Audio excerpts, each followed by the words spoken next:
Le 19 août 1942, jungle dense près de Taivu Point, Guadalcanal. Le sous-lieutenant Genjiro Imai, de la 8e compagnie indépendante anti-char, nota dans son journal des observations qui capturèrent le choc que ressentirent de nombreux soldats japonais en rencontrant les forces américaines. À travers l'épais couvert de palmiers et de lianes étouffantes, Imai et 916 autres soldats du détachement du colonel Kiyonao Ichiki venaient de débarquer de destroyers, complétant une insertion nocturne que le commandement japonais croyait être la première étape vers la reprise du terrain d'aviation Henderson. On leur avait dit que les Américains comptaient peut-être 2000 hommes, mal entraînés, facilement effrayés, amollis par des vies de luxe. Le colonel Ichiki lui-même avait rejeté les avertissements d'attendre des renforts. « Ce sont des Américains », dit-il à ses officiers. « Nous les balayerons dans la mer avant le lever du soleil. » Ce que ces vétérans endurcis par les combats en Chine et en Asie du Sud-Est ne savaient pas, c'est qu'ils étaient sur le point de rencontrer quelque chose de sans précédent dans les annales de l'armée impériale japonaise. Pas seulement une défaite, ce qui était déjà impensable pour des soldats qui n'avaient connu que la victoire depuis 1937, mais une démolition systématique de chaque hypothèse tactique, chaque concept stratégique, chaque certitude idéologique qui définissait la manière japonaise de faire la guerre. La jungle elle-même deviendrait une arme américaine. L'obscurité que les forces japonaises avaient possédée depuis le début de la guerre les trahirait et la supériorité écrasante en équipement, coordination et pure capacité destructive briserait le mythe de l'invincibilité japonaise au combat rapproché. La transformation avait commencé 2 semaines plus tôt, le 7 août, lorsque 11 000 Marines des États-Unis de la première division de Marines déferlèrent sur le rivage à Langa Point. Les Leatherneck du général Alexander Vandegrift exécutaient l'opération Watchtower, la première opération offensive américaine de la guerre du Pacifique. Leur objectif semblait simple sur le papier. S'emparer du terrain d'aviation japonais presque terminé, établir un périmètre défensif, tenir la position jusqu'à être relevés. En réalité, ils étaient sur le point de mener la campagne la plus longue et la plus brutale de l'histoire du corps des Marines jusqu'alors, dans un environnement qui pousserait l'endurance humaine à ses limites absolues. L'île elle-même était une vision d'enfer tropical. Guadalcanal s'étirait sur 145 km de long et 40 de large, son intérieur dominé par des montagnes atteignant 2400 mètres dans des nuages perpétuels. La plaine côtière où se trouvait le terrain Henderson était une bande d'herbes kunai, de marécages et de jungle, si épaisse que la visibilité tombait à quelques mètres. La chaleur était suffocante, l'humidité ne descendant jamais en dessous de 90%. Les moustiques essaimaient en nuages si denses que les hommes les inspiraient. Les rivières et ruisseaux, qui semblaient clairs et invitants, sur les photographies de reconnaissance, grouillaient de parasites et de maladies. Le paludisme, la dengue, la dysenterie et les ulcères tropicaux allaient finalement handicaper plus d'hommes que l'action ennemie. Mais ce premier matin, les Marines trouvèrent le terrain d'aviation presque sans défense. Les 2200 ouvriers japonais de construction et 600 troupes navales s'enfuirent dans la jungle, abandonnant équipement, approvisionnement et, plus critique, le terrain d'aviation lui-même. À la nuit tombée le 8 août, les ingénieurs américains travaillaient déjà à terminer la piste. Ils la nommèrent Henderson Field, d'après le major Lofton Henderson, un aviateur marin tué à Midway. En quelques jours, les premiers aéronefs atterriraient et l'île deviendrait le foyer de ce que l'histoire se souviendra comme la Cactus Air Force. La réponse japonaise fut rapide et catastrophique pour les forces navales américaines. Dans la nuit du 9 août, le vice-amiral Gunichi Mikawa mena 7 croiseurs et un destroyer à travers les ténèbres dans une attaque surprise brillante. La bataille de l'île de Savo devint la pire défaite de l'histoire de la marine des États-Unis. 4 croiseurs lourds, l'USS Quincy, l'USS Vincennes, l'USS Astoria et le HMAS Canberra furent envoyés par le fond en moins d'1 heure. Plus d'1 millier de marins moururent dans les eaux en flammes. Les forces navales alliées survivantes se retirèrent, emportant avec elles la plupart des approvisionnements qui n'avaient pas encore été déchargés. Les Marines étaient coincés, coupés, faisant face à un ennemi renforcé avec à peine la moitié de leur équipement et de leur nourriture. Ce que le haut commandement japonais ne parvint pas à saisir en ces premiers jours d'août, c'est que Henderson Field était devenu la clé de tout. Le contrôle du terrain d'aviation signifiait le contrôle des mers environnantes pendant les heures de jour. Les aéronefs opérant depuis Henderson pouvaient frapper tout navire japonais dans un rayon de 320 km. Ce seul fait dicterait toute la nature de la campagne. Les Japonais pouvaient posséder la nuit, envoyant des troupes et des approvisionnements à bord de destroyers rapides dans des trajets qui devinrent connus sous le nom de Tokyo Express. Mais à l'aube, les aéronefs américains régnaient dans les cieux. La situation stratégique exigeait que le Japon reprenne Henderson Field immédiatement avant que les Américains ne puissent fortifier leur position. Le quartier général impérial assigna la tâche au lieutenant-général Harukichi Yakutake de la 17e armée basée à Rabaul. Yakutake n'avait que des forces limitées disponibles. La 35e brigade d'infanterie, sous les ordres du major-général Kiyotake Kawaguchi, était à Palau. Le 4e régiment d'infanterie était aux Philippines. L'unité la plus proche était le 28e régiment d'infanterie du colonel Ichiki, qui avait été stationné près de Guam. Initialement destiné à l'opération de Midway, qui avait été annulée après le désastre naval en juin. Le colonel Kiyonao Ichiki était un instructeur de l'école d'infanterie avec une réputation de tacticien de premier ordre. Il était aussi connu pour être impulsif et avoir une confiance suprême dans l'esprit de combat japonais face au matériel américain. Avant de quitter Truk pour Guadalcanal, Ichiki reçut des ordres clairs d'attendre le reste de son régiment avant de tenter de reprendre le terrain d'aviation. Mais Ichiki avait très peu de respect pour les soldats américains. Il avait étudié des rapports de Chine, des Philippines, de partout où les forces japonaises avaient rencontré des troupes occidentales. Il manquait de discipline. Il cédait sous la pression. Il ne pouvait pas rivaliser avec les guerriers japonais au combat rapproché. Dans la nuit du 18 août, 6 destroyers délivrèrent 917 hommes du premier élément d'Ichiki à Taivu Point, 25 km à l'est du périmètre américain. Le débarquement se passa sans heurts, non détectés par les forces américaines. Ichiki envoya immédiatement des patrouilles de reconnaissance pour évaluer la force ennemie et les positions défensives. C'était une décision tactique de routine qui se révélerait fatale. Le 19 août, une patrouille de la compagnie A, 1er bataillon, 1er Marines, sous les ordres du capitaine Charles Brush, se déplaçait le long de la piste côtière vers Collie Point lorsqu'ils aperçurent des soldats japonais. Les deux forces entrèrent en collision dans une brève et vicieuse fusillade. Les Marines tuèrent 31 soldats japonais et capturèrent des documents qui révélèrent la présence d'une force ennemie significative dans la région. Plus important encore, les papiers capturés montrèrent que les Japonais sous-estimaient gravement la force américaine. Le capitaine Brush retourna en hâte au périmètre avec son butin de renseignement. Le général Vandegrift comprit immédiatement ce qui allait arriver. Une attaque japonaise bientôt, probablement depuis l'Est. Il ordonna au colonel Clifton Cates de renforcer les défenses le long du banc de sable à l'embouchure de ce que les Marines appelaient la rivière Tenaru. C'était en fait la rivière Ilu, mais la mauvaise identification resterait dans tous les récits ultérieurs. Cates déploya le 2e bataillon, 1er Marines du lieutenant-colonel Leonard Cresswell, le long de la berge, avec des mitrailleuses positionnées pour créer des champs de tir entrelacés à travers le banc de sable. Ce qui arriva ensuite deviendrait l'une des batailles les plus inégales de l'histoire du corps des marines.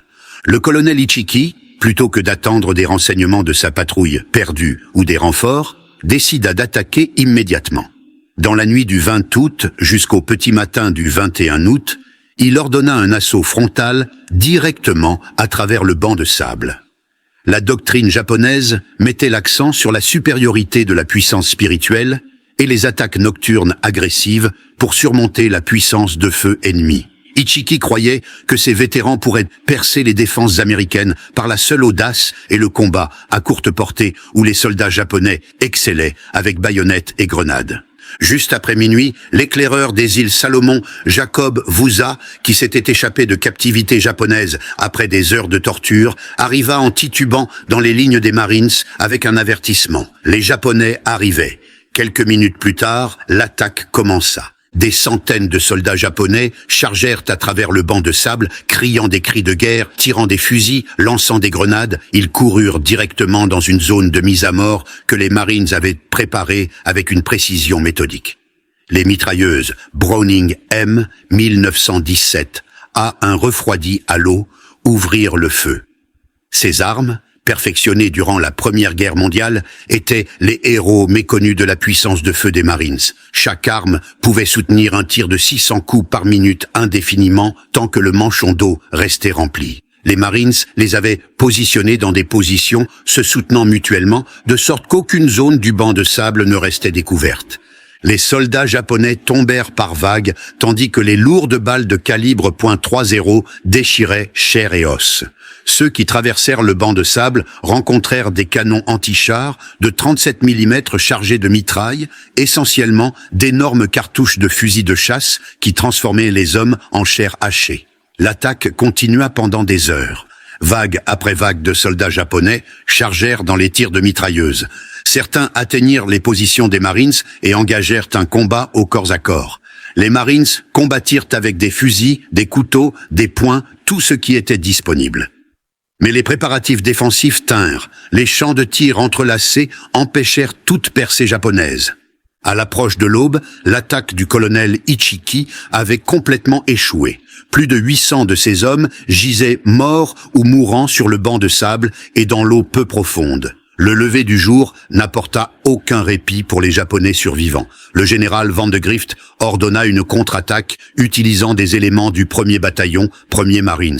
5 chars légers, M3 Stuart, traversèrent le banc de sable et commencèrent à traquer systématiquement les soldats japonais qui s'étaient mis à couvert dans les cocoteraies.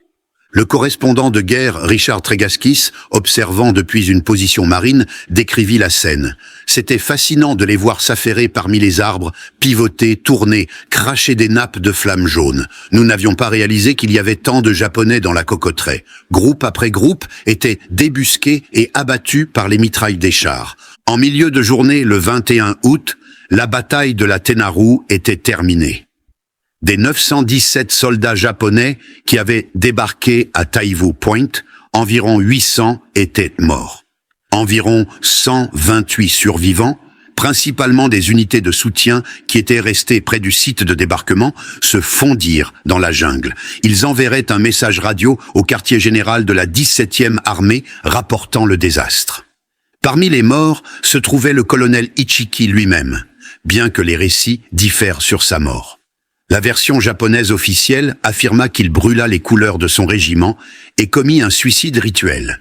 Certains témoins insistèrent qu'il mourut en menant une charge finale.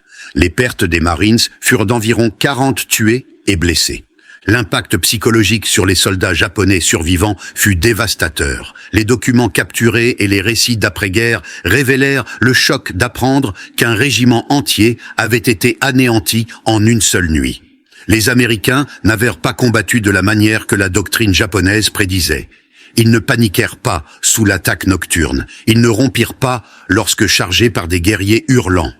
Au lieu de cela, ils avaient attendu dans des positions préparées, laissé les Japonais entrer dans des zones de mise à mort et les avaient systématiquement détruits avec une puissance de feu concentrée. La révélation la plus dévastatrice vint de l'examen de l'équipement capturé et de l'évaluation du champ de bataille. Les Américains possédaient un niveau de richesse matérielle que le renseignement japonais avait complètement omis de comprendre. Les mitrailleuses Browning ne s'enrayaient jamais, ne surchauffaient jamais au-delà de leur capacité conçue, ne tombaient jamais en panne à cause d'un mauvais entretien ou de pièces de rechange inadéquates. Chaque marine semblait porter plus de munitions qu'une escouade japonaise entière.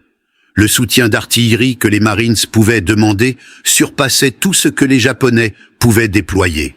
Et la coordination entre infanterie, artillerie et même les tirs navals des navires au large représentait un système intégré de destruction que les forces japonaises n'avaient jamais rencontré.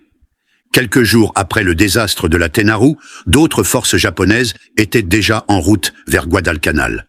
L'amiral Isoroku Yamamoto organisa une opération navale massive pour soutenir la prochaine tentative de reprendre Henderson Field. 3 navires de transport lent quittèrent Truk le 16 août, transportant les 1400 soldats restants du régiment d'Ichiki, plus 500 fusiliers marins. Après que la bataille navale des Salomon orientales eut entraîné de lourds dégâts sur l'un des transports, le commandement japonais décida d'abandonner complètement les navires de transport lents. Au lieu de cela, ils utiliseraient des destroyers pour ce qui devint connu sous le nom de Tokyo Express. Entre le 29 août et le 4 septembre, divers destroyers et croiseurs légers livrèrent près de 5000 hommes de la 35e brigade d'infanterie du major-général Kawaguchi à Taivu Point. Le Tokyo Express fonctionna brillamment comme méthode pour déplacer des hommes. Les destroyers pouvaient faire l'aller-retour depuis les îles Shortland jusqu'à Guadalcanal en une seule nuit, minimisant l'exposition aux attaques aériennes américaines. Mais la méthode avait une faiblesse critique. L'équipement lourd ne pouvait pas être transporté de cette façon. Les pièces d'artillerie, les chars, les camions et, plus important encore, une nourriture et des munitions adéquates devaient être laissées derrière. Cette réalité logistique condamnerait finalement chaque offensive japonaise sur Guadalcanal. Les soldats arrivaient avec seulement ce qu'ils pouvaient porter. Ils dépendaient de la récolte locale et de quels approvisionnements pouvaient être infiltrés à travers les lignes américaines. Alors que la campagne avançait, les troupes japonaises se retrouveraient à combattre non seulement contre la puissance de feu américaine, mais contre la famine elle-même. Le général Kawaguchi fixa le 12 septembre comme date pour son assaut sur Henderson Field. Son plan prévoyait une attaque à 3 volets. Une force frapperait depuis l'ouest le long de la zone côtière. Une seconde force attaquerait depuis le sud, pénétrant à travers la jungle dense pour frapper ce que le renseignement japonais croyait être le point le plus faible des défenses américaines. Kawaguchi lui-même mènerait l'effort principal depuis le sud, approchant le long d'une crête intérieure qui dominait Henderson Field. Ce que Kawaguchi ne savait pas, c'est que le renseignement des Marines avait déjà identifié cette crête comme l'axe d'approche le plus probable. Le lieutenant-colonel Merritt Edson, commandant du 1er bataillon de Raiders, effectua un raid sur le village de Tazimboko le 8 septembre et découvrit des dépôts d'approvisionnement massifs, indiquant qu'une grande force japonaise se concentrait dans la région. Edson comprit immédiatement le plan japonais. Il viendrait du sud, en utilisant la crête comme axe d'approche. Edson demanda la permission d'établir une ligne défensive sur la crête elle-même. Le général Vandegrift approuva. Les 10 et 11 septembre, Edson positionna environ 840 Marines de ses Raiders et du 1er bataillon parachutiste le long de la crête. Il sélectionna des positions défensives avec le même soin méthodique qui avait caractérisé les défenses de la Tenaru. Des mitrailleuses positionnées pour créer des tirs entrelacés. Des équipes de mortiers réglèrent sur les axes d'approche probables. L'artillerie du 11e Marines traça des missions de tir défensif. Chaque avantage du terrain et de la puissance de feu fut calculé et préparé. La crête elle-même était une étroite arête de corail, d'environ 1000 mètres de long, consistant en 3 collines distinctes couvertes d'herbes kunai et d'arbres dispersés. De profonds ravins bordaient les 2 côtés, densément boisés et en certains endroits impénétrables. C'était le terrain parfait pour une attaque nocturne par de l'infanterie infiltrante. C'était aussi, si correctement défendu, un champ de mise à mort. Dans la nuit du 12 septembre, les forces de Kawaguchi commencèrent leur assaut. Contrairement à la charge frontale d'Ichiki, c'était une attaque plus sophistiquée. L'infanterie japonaise s'infiltra à travers les ravins des 2 côtés de la crête, tentant d'envelopper les positions américaines. De petites unités sondèrent les points faibles. Quand ils les trouvaient, des forces plus importantes se concentraient pour des tentatives de percée. Les combats furent sauvages et confus. Dans l'obscurité, les Marines se retrouvèrent parfois engagés dans des combats au corps à corps avec des soldats japonais qui s'étaient infiltrés à portée de grenades. Mais les préparatifs défensifs tinrent. Lorsque les forces japonaises se concentrèrent pour des tentatives de percée, les mortiers et l'artillerie des Marines les brisèrent. Le 11e Marines tira plus de 2000 obus durant la nuit, faisant tomber des obus explosifs si près des positions des Marines que des éclats blessèrent des troupes amies. Les équipes de mitrailleuses tirèrent jusqu'à ce que leurs canons brillent d'un rouge incandescent dans l'obscurité. Des marines individuels combattirent avec des fusils, des pistolets, des couteaux, des pelles de tranchée, tout ce qui leur tombait sous la main. Le sergent-major Jacob Vouza, le même éclaireur qui avait averti de l'attaque de la Tenarou, se déplaça à travers les lignes, encourageant les marines et signalant les routes d'infiltration japonaises.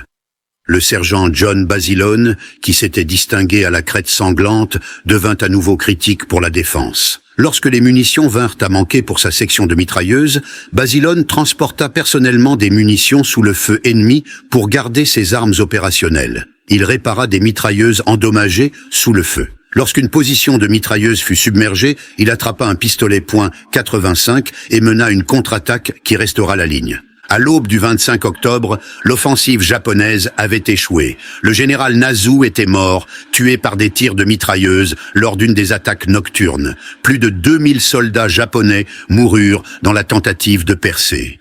Les pertes américaines furent de plusieurs centaines de tués et blessés, sévères mais soutenables. Octobre 1942 vit aussi des engagements navals majeurs qui déplacèrent définitivement l'équilibre des pouvoirs autour de Guadalcanal.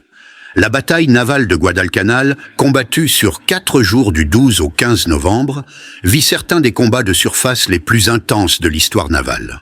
Dans une mêlée nocturne confuse le 13 novembre, des croiseurs et destroyers américains engagèrent une force de bombardement japonaise qui incluait les cuirassés Iei et Kirishima.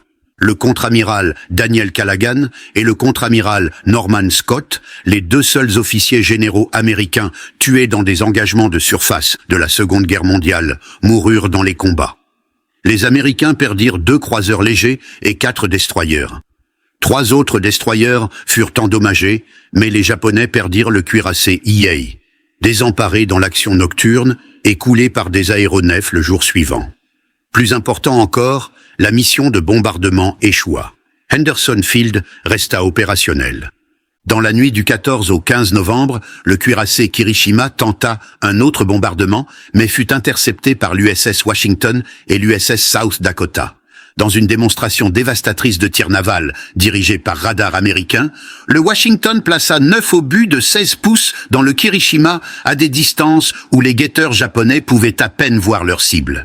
Le Kirishima coula avec de lourdes pertes humaines. Peut-être plus significativement, les aéronefs et navires de surface américains détruisirent un convoi japonais tentant de débarquer la 38e division avec de l'équipement lourd. Sur 11 navires de transport, seulement 4 atteignirent Guadalcanal, et ceux-ci furent détruits par des aéronefs et de l'artillerie avant qu'ils ne puissent pleinement décharger. Les pertes japonaises du convoi dépassèrent 5000 hommes. Ce fut la dernière tentative sérieuse de renforcer Guadalcanal avec une grande force terrestre correctement équipée. Pour les troupes japonaises déjà sur l'île, novembre marqua le début de la fin. Ils avaient attendu des renforts et du ravitaillement. Au lieu de cela, ils apprirent que les batailles navales avaient échoué, que les convois étaient détruits, qu'aucune aide supplémentaire ne viendrait. Les rations furent à nouveau réduites. Des hommes déjà affamés reçurent l'ordre de survivre avec encore moins. Les fournitures médicales, qui avaient été dramatiquement insuffisantes, devinrent inexistantes. Les malades et blessés remplirent des hôpitaux de campagne de fortune où les médecins ne pouvaient rien faire d'autre que regarder les hommes mourir. Les journaux japonais capturés de cette période peignirent un tableau d'effondrement lent. Les entrées décrivirent des rations de riz réduites à une boule par jour. La maladie se propageant partout, des corps brûlés quand les soldats en avaient la force. La réalisation qu'aucun ravitaillement supplémentaire ne viendrait, des hommes mangeant de l'herbe et de l'écorce, des morts dus à des plantes toxiques, la détérioration des soldats en nombres affamés et désespérés. Décembre apporta le règlement final. Le commandement japonais à Rabaul prit la décision d'évacuer Guadalcanal. Ils ne pouvaient pas admettre publiquement la défaite, mais en privé, ils reconnurent que continuer l'opération signifiait la destruction complète de la 17e armée. Environ 11 000 soldats japonais restaient sur l'île, en baisse par rapport à un pic de force de 36 000. De ces 11 000, peut-être 7 000 étaient suffisamment en forme pour marcher. Les autres étaient malades, blessés ou tellement affaiblis par la famine qu'ils pouvaient à peine ramper. L'évacuation, désignée Opération Ke, serait l'une des opérations japonaises les plus réussies de toute la guerre. Utilisant des trajets de destroyers similaires au Tokyo Express, les forces navales japonaises extrairent 10 652 hommes sur 3 nuits début février 1943. C'était une réalisation remarquable dans des circonstances difficiles, mais elle ne pouvait pas masquer l'ampleur de la défaite. Les forces japonaises sur Guadalcanal atteignirent un pic de force d'environ 36 000 personnels. Parmi ceux-ci, environ 25 000 à 30 000 moururent, environ 14 800 tués au combat et 10 000 à 15 000 de maladies et de famine. Les pertes américaines furent aussi sévères, mais soutenables. Les Marines et unités de l'armée qui combattirent sur Guadalcanal perdirent approximativement 1600 tués au combat, 4200 blessés et plusieurs milliers de plus temporairement handicapés par des maladies tropicales. Mais l'industrie et la main-d'œuvre américaine pouvaient remplacer ces pertes. De nouvelles divisions s'entraînaient déjà. Des navires et des aéronefs étaient produits plus vite qu'ils ne pouvaient être perdus. L'initiative stratégique s'était définitivement déplacée. L'impact psychologique de Guadalcanal sur la pensée militaire japonaise ne peut être surestimé. Pour la première fois, les forces japonaises avaient été vaincues dans des combats terrestres soutenus. Chaque offensive avait échoué. Chaque tentative d'appliquer la doctrine tactique japonaise traditionnelle avait entraîné des pertes catastrophiques. La révélation que les forces américaines n'étaient non pas seulement matériellement supérieures, mais aussi tactiquement compétentes, bien dirigées et capables d'endurer des conditions terribles, brisa les hypothèses d'avant-guerre. Les officiers japonais qui survécurent à Guadalcanal et écrivirent plus tard des mémoires ou furent interviewés après la guerre soulignèrent constamment plusieurs thèmes. Premièrement, ils avaient complètement sous-estimé les qualités de combat américaines. Deuxièmement, la disparité en équipement et approvisionnement était bien plus grande que le renseignement ne l'avait suggéré. Troisièmement, la logistique japonaise était fondamentalement inadéquate pour des opérations soutenues contre un ennemi qui contrôlait la mer et les airs. Quatrièmement, la puissance spirituelle et la compétence tactique étaient insuffisantes face à des désavantages systématiques en puissance de feu et en ressources. Les récits d'après-guerre de vétérans japonais révélèrent une évaluation constante.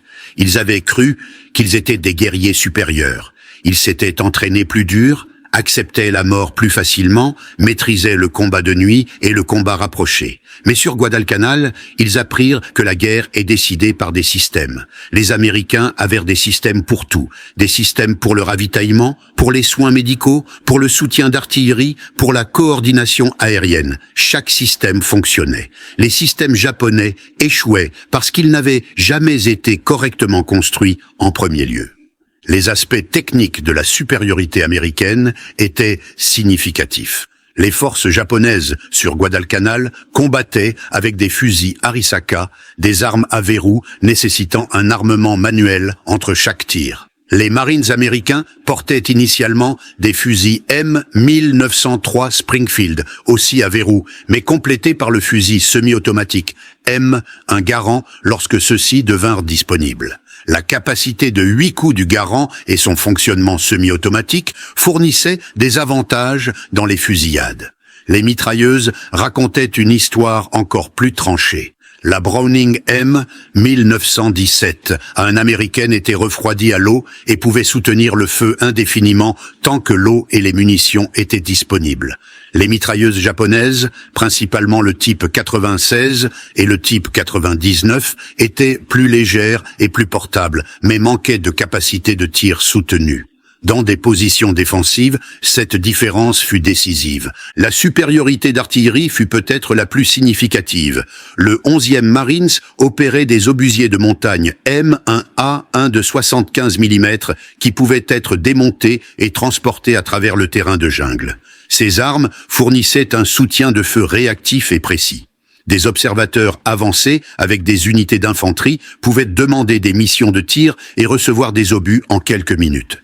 L'artillerie japonaise sur Guadalcanal était limitée, difficile à déplacer à travers la jungle et chroniquement à court de munitions. Le tir naval ajouta une autre dimension que les forces japonaises ne pouvaient égaler. Les destroyers et croiseurs au large pouvaient délivrer des bombardements sur des positions japonaises ou fournir un soutien de feu réactif pour les unités terrestres des Marines. La communication radio entre des observateurs à terre et des navires permettait un ciblage précis. La puissance aérienne devint de plus en plus dominante à mesure que la campagne progressait. La Cactus Air Force, opérant depuis Henderson Field dans des conditions terribles, établit graduellement la supériorité aérienne sur Guadalcanal. Les pilotes du corps des Marines et de l'USAF, volant sur des F-4F Wildcat, P-39 Airacobra et P-40 Warhawk, interceptèrent les raids de bombardiers japonais. Les bombardiers en piqué S-BD Dauntless frappèrent les positions japonaises, les navires de ravitaillement et les concentrations de troupes. Les forces aériennes japonaises de Rabaul devaient voler aux limites extrêmes de leur rayon d'action, leur laissant un temps minimal sur cible. L'offensive terrestre américaine finale en janvier 1943 démontra à quel point l'équilibre s'était complètement déplacé. Le 14e corps du major général Alexander Patch, incluant maintenant des divisions de Marines et de l'armée, lança des attaques coordonnées qui réduisirent systématiquement les positions japonaises restantes. L'offensive bénéficiait d'un soutien écrasant de l'artillerie, de la puissance aérienne et des tirs navals. La résistance japonaise, bien que déterminée, était entravée par la famine, la maladie et les pénuries de munitions. Le 9 février 1943, des patrouilles américaines découvrirent que les forces japonaises avaient évacué. Le général Patch envoya son célèbre message à l'amiral Halsey. Le Tokyo Express n'a plus de terminus sur Guadalcanal. La campagne était terminée.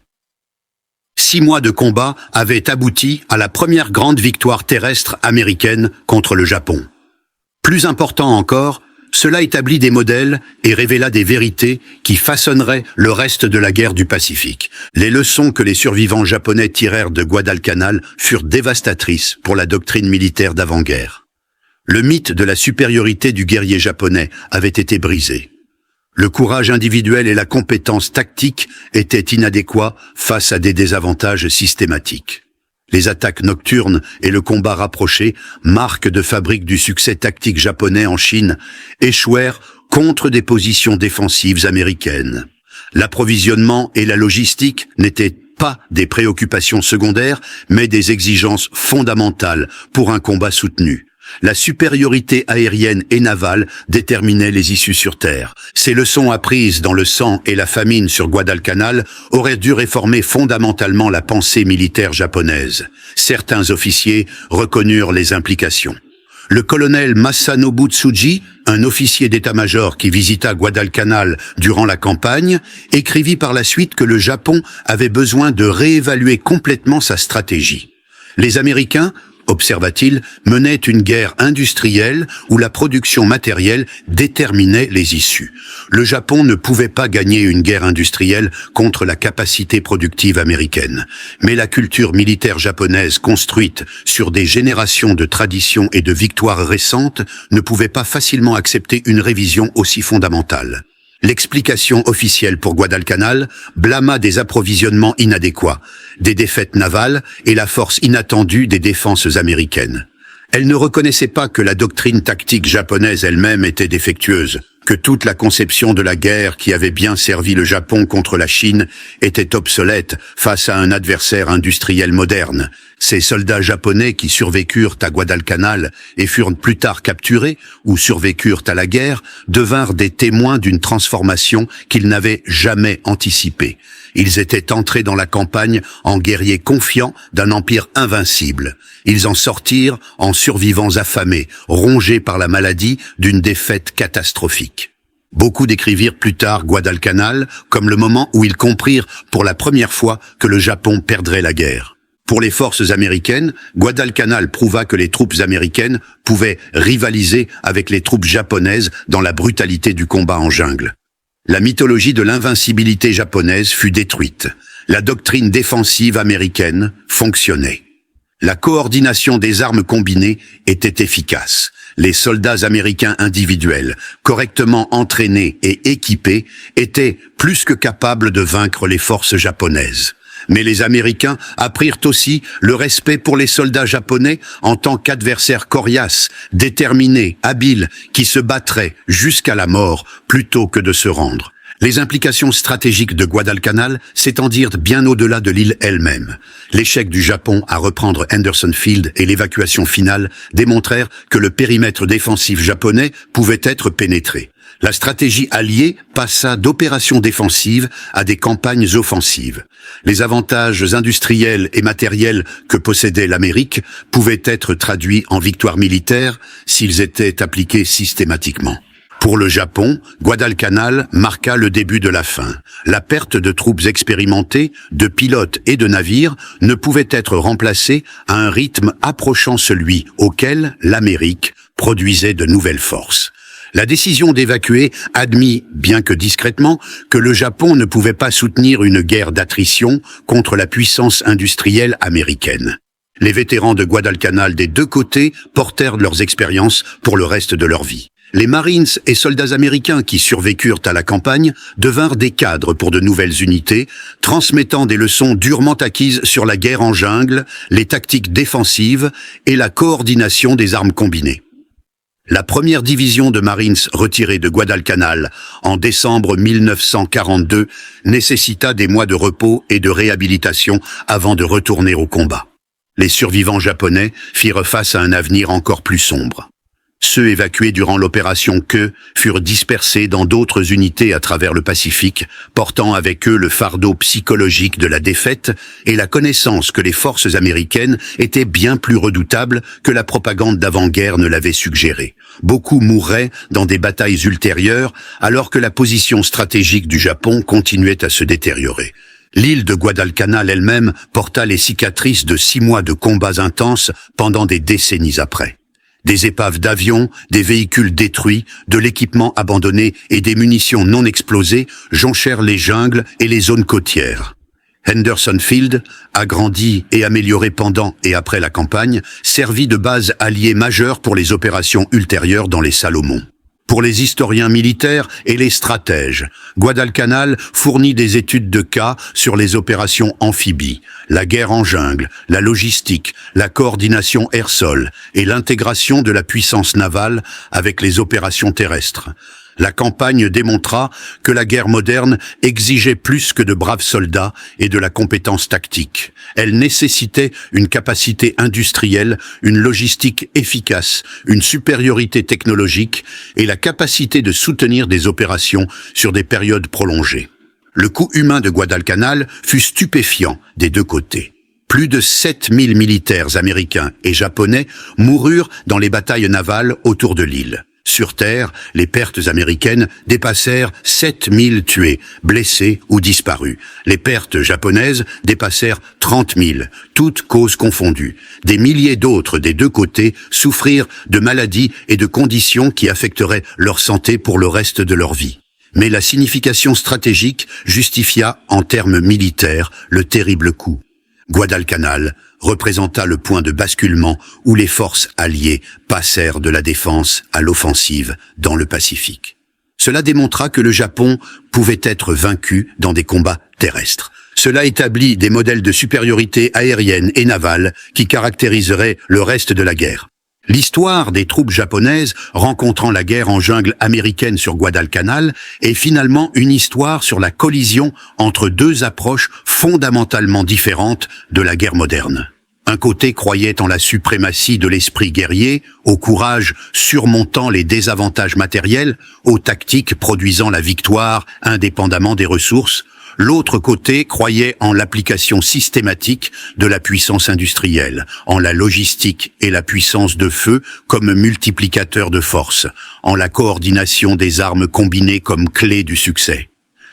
La jungle de Guadalcanal devint le creuset où ces philosophies conflictuelles se rencontrèrent.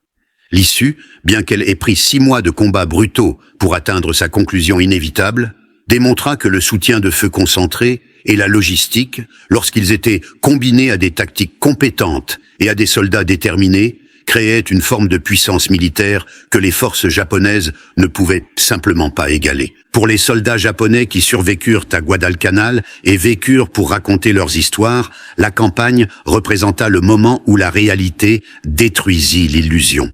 Ils apprirent que leur entraînement avait été basé sur de fausses hypothèses. Leur tactique avait été conçue pour un type de guerre différent. Leur logistique avait été inadéquate dès le début. Et leur nation était engagée dans un conflit qu'elle ne pouvait pas gagner par des moyens militaires seuls. Les Américains qui combattirent sur Guadalcanal apprirent des leçons différentes, mais tout aussi importantes. Ils découvrirent qu'ils pouvaient rivaliser avec les soldats japonais dans la brutalité du combat. Ils prouvèrent que la puissance industrielle américaine pouvait être traduite en victoire militaire. Ils développèrent des tactiques et une doctrine pour la guerre en jungle qui les servirait en bien dans les campagnes ultérieures. Et ils brisèrent le mythe de l'invincibilité japonaise, le remplaçant par une évaluation réaliste d'un ennemi coriace, déterminé, mais finalement vaincable. Guadalcanal fut l'endroit où les troupes japonaises furent terrifiées, non pas par les soldats américains en tant que combattants individuels, bien qu'ils se soient révélés redoutables, mais par l'application systématique, écrasante, implacable de la puissance de feu et des ressources matérielles que les forces américaines apportaient à chaque engagement. C'était une terreur née, non pas de la peur de la mort, que les soldats japonais avaient été entraînés à accepter, mais de la réalisation que le courage et le sacrifice étaient dénués de sens face à un ennemi dont les approvisionnements ne s'épuisaient jamais, dont les blessés recevaient des soins, dont l'artillerie ne cessait jamais de tirer, dont les aéronefs contrôlaient les cieux et dont la base industrielle pouvait remplacer les pertes plus vite que le combat ne pouvait les infliger. La transformation qui commença lorsque les forces japonaises rencontrèrent pour la première fois la guerre en jungle américaine sur Guadalcanal marqua un changement fondamental dans la guerre du Pacifique. À partir de ce moment, les forces japonaises seraient sur la défensive, menant une bataille perdue d'avance contre un ennemi dont les avantages matériels grandissaient chaque mois. La guerre en jungle de Guadalcanal devint le modèle pour les campagnes futures, prouvant que les forces américaines pouvaient combattre et gagner dans le terrain le plus difficile contre un ennemi déterminé, à condition qu'elles aient une logistique adéquate, une coordination efficace et une puissance de feu écrasante.